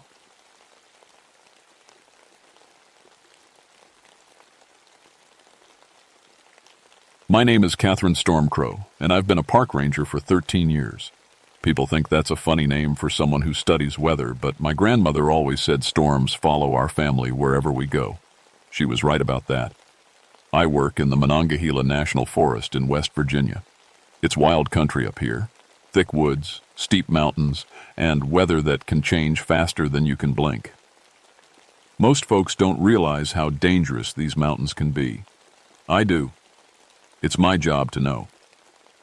September 1987 was when everything started going wrong. I remember the exact date because it was my birthday, September 15th. I turned 36 that day, alone in my cabin like always. I never married. The mountains are my husband, my grandmother used to say. I was checking the weather station on Flatwoods Ridge that morning. It's one of 12 stations I maintain across the forest. They measure temperature, wind, air pressure, all the things that tell us when storms are coming. This station sits right where the old Flatwoods monster was spotted back in 1952. Local folks still won't go near the place after dark. The readings didn't make sense. The temperature had jumped from 62 degrees to 103 degrees in 30 seconds. Then it dropped back down to 58. The wind gauge spun like a tornado was hitting it, but the air was dead still. The pressure readings looked like someone was playing with the dials. I thought the equipment was broken. 13 years maintaining these things, and I'd never seen anything like it. I opened up the control box and checked all the wires. Everything looked fine. The backup system showed the same crazy numbers. Then I heard the sound. It was like metal scraping against rock, but deeper, louder. It came from the woods behind the station, maybe 50 yards away. I grabbed my radio and waited. The sound came again. Until closer this time. My dog Rex, who goes everywhere with me, started whining and backing toward the truck. "Hello?" I called out. "Sometimes hikers get lost up here. Do you need help?" No answer. Just that scraping sound, moving through the trees. Rex was shaking now, his ears flat against his head. In 13 years, I'd never seen him scared of anything. I should have left right then, should have trusted Rex's instincts. But I'm stubborn, and I needed to figure out what was wrong with my equipment. The weather stations are my responsibility. If they're not working right, people could die in a sudden storm. I went back to checking the readings. The numbers kept jumping around like something was messing with them. Temperature swinging 40 degrees in seconds. Air pressure dropping and rising like we were going up and down a mountain in an elevator. None of it made sense. That's when I found the first clue something was really wrong. The metal housing around the equipment was warm. Not just warm, hot. Hot enough to burn my fingers when I touched it. But there was no power source that could heat it up like that. The whole system runs on solar panels and a small battery pack. I pulled out my thermometer and checked the metal. 112 degrees, in 60-degree weather, with no heat source. Rex started barking. Not his normal bark. This was different. Scared, angry, protective. I turned around and saw him facing the woods, hackles up, showing his teeth. "What is it, boy?" That's when I saw the trees. 20 feet into the woods, in a perfect circle, every tree was dead. Not dying, dead. Leaves brown and curled like they'd been hit by fire. But there was no burn smell, no ash. Just dead trees in a perfect circle, maybe 30 feet across. I'd been maintaining this station for 5 years. Those trees were healthy last month. The scraping sound came again, from inside the circle of dead trees. Rex whined and moved closer to me. My hand went to the radio on my belt. "Ranger Station, this is Catherine. I'm at Flatwoods Ridge. I need someone to come take a look at something." Static. Nothing but static. I tried again. "Hello? Anyone there?" More static. Then just for a second I heard something else, like a voice, but not human.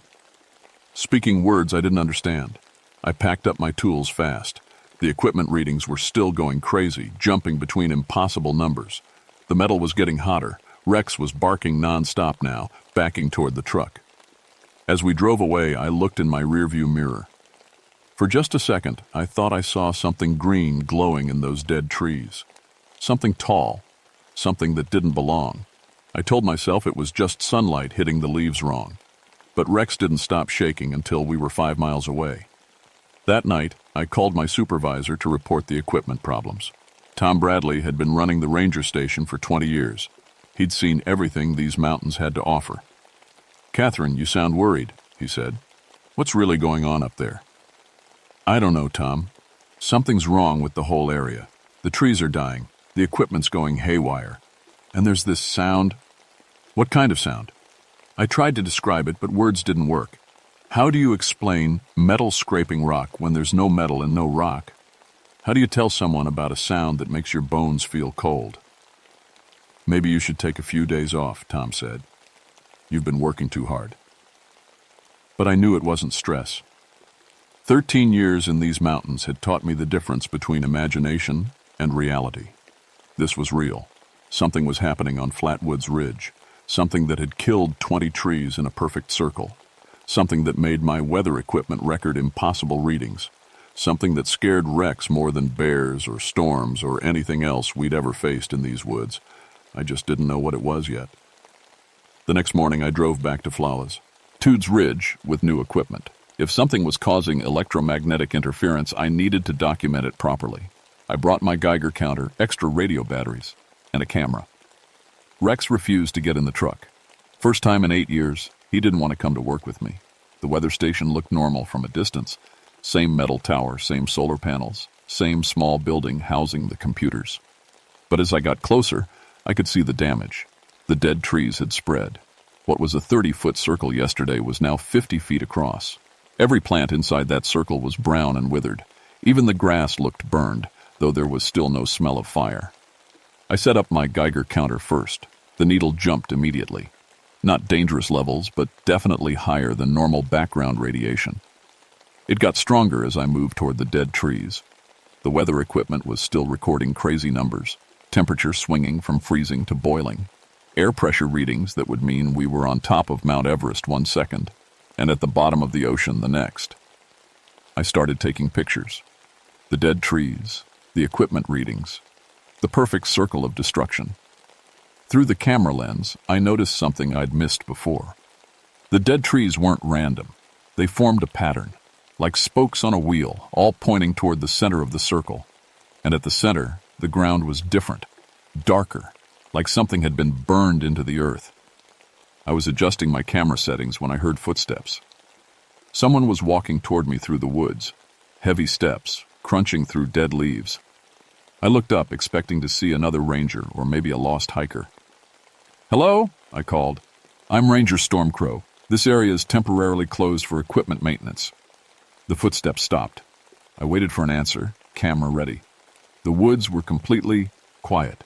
No birds, no insects. Even the wind had stopped. "Sir? Ma'am, can you hear me?" That's when I realized the footsteps hadn't sounded right. Too heavy, too slow. Like someone wearing boots made of lead. I grabbed my radio. "Ranger Station, this is Catherine at Flatwoods Ridge. I may have someone in a restricted area requesting backup." Static. Just like yesterday. But this time, underneath the static, I heard that voice again. Those words I couldn't understand. They sounded angry. The Geiger counter started clicking faster. I looked toward where the footsteps had come from. Nothing. Just more dead trees. But the pattern of death was spreading as I watched, like an invisible fire moving through the forest, killing everything it touched. My camera felt hot in my hands. The LCD screen flickered and went dark. When I tried to turn it back on, nothing happened. Dead. The radio was next. The static got louder, then cut to silence. I pressed buttons, checked batteries, tried different channels. Nothing worked. That's when I saw the girl. She was standing at the edge of the dead zone, maybe 100 feet away. Young, early 20s, wearing hiking clothes and a heavy backpack. She looked confused, turning in circles like she was lost. "Hey!" I shouted, waving my arms. "Over here!" Don't go into those trees! She didn't hear me, or couldn't hear me. She started walking straight toward the center of the dead circle. I ran after her, leaving my equipment behind. The Geiger counter was clicking like crazy now, so fast it sounded like static.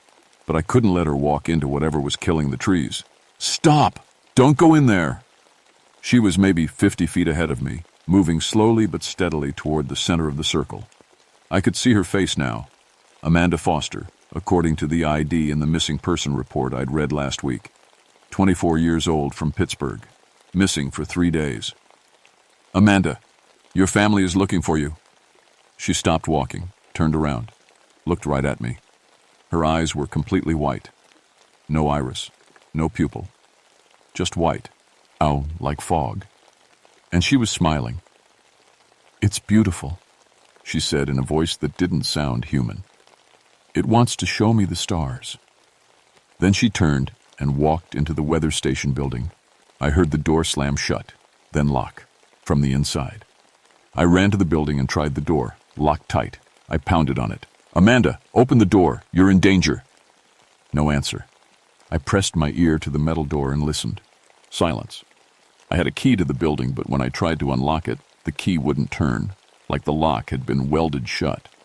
I ran around to the windows, but they were too high to see through. That's when the screaming started. High-pitched, terrified, cut off suddenly. Then silence again.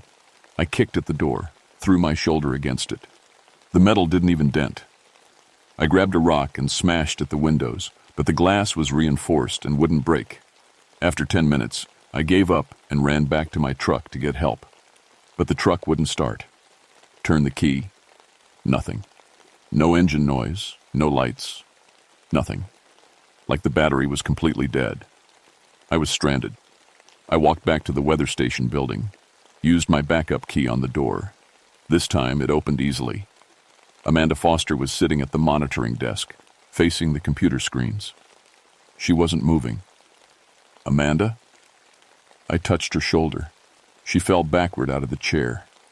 She was dead, but not like any death I'd ever seen. Her skin was gray and dry, like leather. Her hair was white. Her eyes were gone, just empty sockets, and she looked old, like she'd aged 50 years in the few minutes she'd been inside the building. But that wasn't the worst part. The computer screens were showing readings I'd never seen before. Not weather data. Pictures, images of space, stars and planets and things that looked like spacecraft. And underneath the images, scrolling text and symbols I didn't recognize. Amanda's hands were still on the keyboard, like she'd been typing. But the text on the screen wasn't in any language from Earth. I backed away from the body and ran outside. My truck still wouldn't start. My radio was still dead. But now I could hear that scraping sound again, coming from all around me. I was alone in the woods with something that had killed Amanda Foster. Something that had aged her to death in a few minutes. Something that was moving through the trees, getting closer. I grabbed my backpack and started walking. 6 miles to the main road. If I could make it that far, maybe I could flag down help. Behind me, the weather station building started glowing green. I made it to the main road just as the sun was setting. My legs felt like rubber, and I couldn't stop shaking. A Park Service truck picked me up, Jim Martinez, one of the other rangers. Catherine, what happened? You look like you've seen a ghost. I tried to explain about Amanda Foster and the weather station, but it sounded crazy even to me.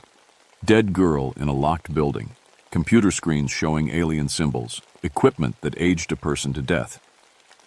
We need to call the police, I said, and the coroner, and maybe the FBI. Jim drove me back to the ranger station, where I spent the next 4 hours giving statements to Sheriff Coleman and Coroner Helen Martinez. They listened, took notes, and tried not to look like they thought I was having a breakdown. The next morning, a team went back to Flatwoods Ridge. They found Amanda Foster's body exactly where I said it would be. But the computer screens were showing normal weather data. The equipment was working fine. And the circle of dead trees had shrunk back to its original size. Stress can make people see things, Dr. Martinez told me gently. "You've been working alone too much. Maybe you should take some time off." But she couldn't explain why Amanda looked like she'd aged 50 years, or why the building had been locked from the inside with no other way out, or why my camera and radio had both died at the same time. I went back to work, but I couldn't stop thinking about those symbols on the computer screen. I'd only seen them for a few seconds, but they were burned into my memory. Curved lines and dots that almost looked like a language. 2 days later, Mark Rivers went missing. Mark was a 28-year-old technician who serviced the remote weather stations. He was supposed to check the equipment at Bear Mountain, about 5 miles from Flatwoods Ridge. When he didn't return by evening, we started searching. We found his truck parked at the trailhead. His equipment was still in the back. His radio was on the front seat, turned to our emergency channel. But Mark was gone. I joined the search team, even though Tom Bradley told me to stay at the office. We spread out through the woods around Bear Mountain, calling Mark's name and checking every trail. I was following a deer path when I found the first strange thing. Trees were dying here too. Not in a perfect circle this time, but in a line. Like something had walked through the forest, killing everything it touched. The line of dead trees led uphill, toward the weather station. I followed it, calling for backup on my radio. Static again. The same static I'd heard at Flatwoods Ridge, and underneath it, those alien voices. The weather station at Bear Mountain looked normal from a distance, but as I got closer, I could see the equipment was going crazy. The wind gauge was spinning like a helicopter blade. The temperature display was flashing numbers faster than I could read them. Mark Rivers was inside the building, sitting at the monitoring desk, just like Amanda Foster had been. He was dead. Same gray skin, same white hair, same empty eye sockets. But this time, I noticed something else. His clothes were too big for him, like his body had shrunk. The computer screens were showing those alien symbols again.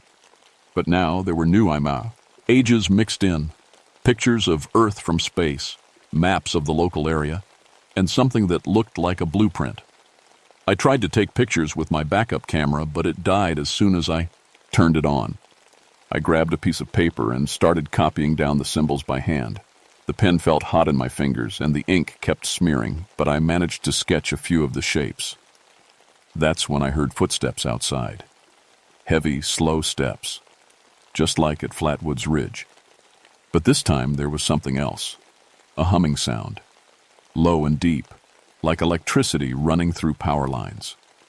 I looked out the window and saw it, 12 feet tall, bright green, shaped like a person but wrong in every way. Too thin, too tall, arms that hung down past its knees, and its head. Its head was too big and shaped like a teardrop. It was walking toward the building. I hid behind the desk, next to Mark's body. The footsteps got closer. The humming got louder. Through the window, green light filled the room. The thing stopped right outside the door. I could hear it breathing, slow, deep breaths that didn't sound like lungs, more like wind blowing through a cave. Then it spoke, not with its voice, inside my head. Words I could understand, but didn't want to. We study, we learn, we prepare. Images flashed in my mind. Stars, planets, ships flying between them.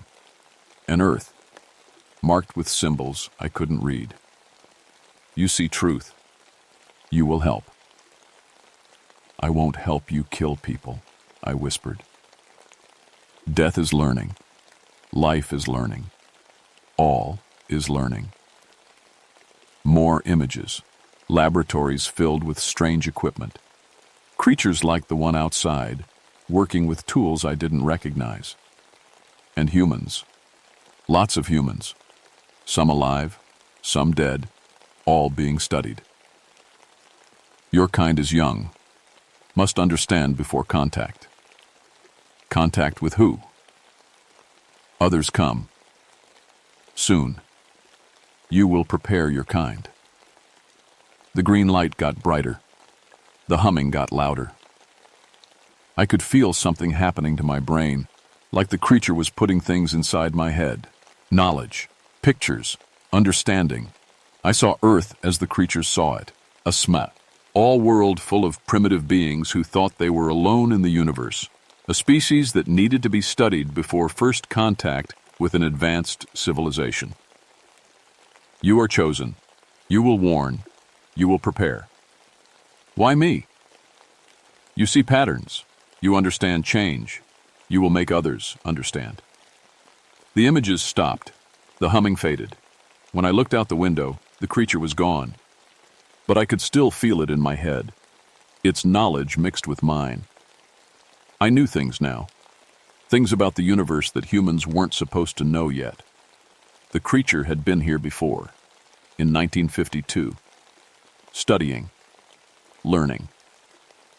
The Flatwoods monster wasn't a monster at all. It was a scientist. And now it was back. With more questions, more tests, more bodies. I left Mark Rivers where I found him and walked back to my truck. This time, it started on the first try. My radio was working again, too. But I didn't call for help. Not yet. Because now I understood what was happening. The creature wasn't killing people randomly. It was choosing them. People who were in the right place at the right time. People who could provide the information it needed. And according to the knowledge it had put in my head, it wasn't finished. There would be more deaths, more tests, more learning. Unless I could find a way to stop it. 3 more people died in the next week. Curtis Webb, a local farmer, was found dead in his barn. His body showed the same signs. Aged, desiccated, like the life had been drained out of him. But Curtis had died running. We could see his tracks in the mud, showing how he'd tried to escape something that left no footprints of its own. Dr. Susan Chen, a botanist studying forest diseases, was discovered at the original Flatwoods Ridge site. Her body was positioned exactly like the others, sitting at equipment, facing screens filled with alien symbols. But Susan's death was different. Her DNA had been altered, changed, like something had been rewriting her genetic code. The third victim was Dr. Robert Martinez, a research scientist from the university. He'd come to investigate the electromagnetic anomalies I'd reported. We found him at Bear Mountain, brain dead but technically alive. The doctors said it looked like information overload. Like someone had tried to download too much data into his mind all at once. The government noticed. Military vehicles started showing up on forest roads. Men in dark suits asked questions and confiscated evidence. They told everyone the deaths were related to chemical contamination from an old mining operation. But I knew better. The creature's knowledge was still in my head, showing me the truth. It was preparing for something big. Final tests before reporting back to its home world. And I was the key to those tests. You understand now. It spoke in my mind during the long nights. Your kind must be ready. Ready for what? Contact. Others come soon. If your kind not prepared, there will be fear, war, death. The images it showed me were terrifying. Huge ships appearing in Earth's skies, panic in the streets, military responses that would only make things worse. Millions dead in the first day of contact. We studied to prevent this. We learn how to approach without fear. By killing people. Some death necessary to prevent many death. You understand patterns. You see truth. It was right, and I hated that. Every person it killed taught it something new about human biology, psychology, behavior. Information it needed to make first contact safe. But that didn't make the deaths right.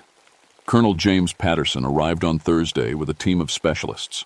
They brought equipment I'd never seen before. Devices that could track electromagnetic signatures, detect radiation patterns, even monitor brain activity from a distance. Ms. Stormcrow, Patterson said, setting up a command post at the ranger station. We need your cooperation. You've had more direct contact with this entity than anyone else. That makes you valuable. It also makes me dangerous, I said. The thing has been changing me, putting things in my head. I can see electromagnetic fields now, hear radio frequencies. Sometimes I know things I never learned. That's why we need you. You're our best chance of communicating with it. Patterson's plan was simple. Use me as bait to draw the creature into a trap. Surround it with electromagnetic weapons and force it to surrender.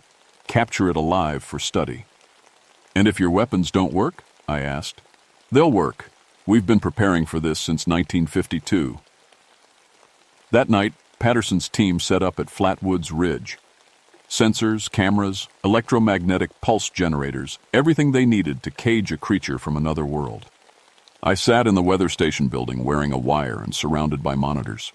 The bait in a trap I wasn't sure would work. The creature came just after midnight.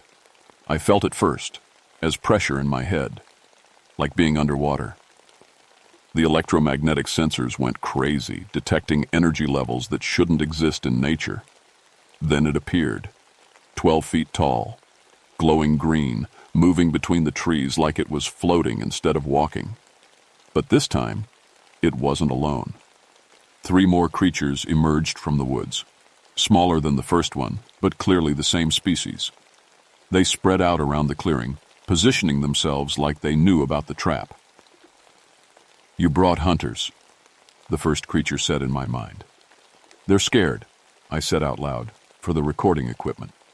They don't understand. Fear leads to violence. Violence leads to war. This we have seen. The creatures started moving closer. Patterson's team opened fire. The electromagnetic pulses hit the creatures like invisible walls. They staggered, but didn't fall. Energy weapons that should have disabled them only seemed to make them angry. One of the smaller creatures turned toward Patterson's position. Its head began to glow brighter. Every piece of electronic equipment in a 100-yard radius died instantly. Radios, cameras, weapons, even the truck engines, all dead. Your kind always chooses war, the first creature said sadly. This is why we study. This is why some must die. Patterson's men were running now, retreating to vehicles that wouldn't start. But the creatures weren't chasing them. They were focused on me. You must choose, the first creature said. Help us complete our study, or watch your kind destroy itself when the others arrive. What others? Images flooded my mind. Massive ships, hundreds of them, traveling through space toward Earth. Not in years or decades, in months. The Council has decided. Your world will be contacted. We are the advance team. Our report will determine how contact is made. Peaceful or violent? Yes. If we report your kind is ready, the ships will come in peace. If we report your kind will fight, they will come prepared for war. And you need more test subjects to complete your report. 3 more, including you. I looked around the clearing. Patterson's team was gone, fled into the woods. The electromagnetic weapons were dead. There was no one left to stop the creatures from taking what they needed, except me. What if I refuse? Then we take what we need by force. More will die, and our report will show your kind chooses violence even when offered knowledge. The creature moved closer. Up close, I could see it wasn't really solid, more like energy held together in a person-shaped pattern. Its eyes were deep black, like looking into space. Choose quickly. Dawn comes soon. We must have our answers before the sun rises. I thought about Patterson's failed trap, about Amanda Foster and Mark Rivers and all the others who had died, about the ships coming to Earth and the choice between peaceful contact and war. The creature was right about one thing. Humans did tend to choose violence when they were scared. If alien ships appeared tomorrow, the first response, it would be to shoot at them. But maybe it didn't have to be that way. I'll help you, I said, but I want something in return. What do you want? A message. When you report back to your people, tell them some humans are ready for contact. Tell them to approach those humans first. You would betray your own kind? I would save them. If there are humans ready to work with you, maybe they can help prepare the others. The creature considered this. I could feel its mind touching mine, reading my thoughts. judging my sincerity. Acceptable. You will be the third subject. Your knowledge will complete our study. And the message will be delivered. The creature reached out with one impossibly long arm. Its fingers touched my forehead. Everything went white. I woke up in a hospital bed 3 days later. The doctors said hikers found me unconscious near Flatwoods Ridge. Severe dehydration, exhaustion, and some kind of neurological trauma they couldn't explain. My memories of the last week were fragmentary and possibly unreliable due to stress. Colonel Patterson visited me once. He sat by my bed and spoke quietly. The official report says it was swamp gas, he said. Methane buildup from old mining operations, causing hallucinations and equipment malfunctions.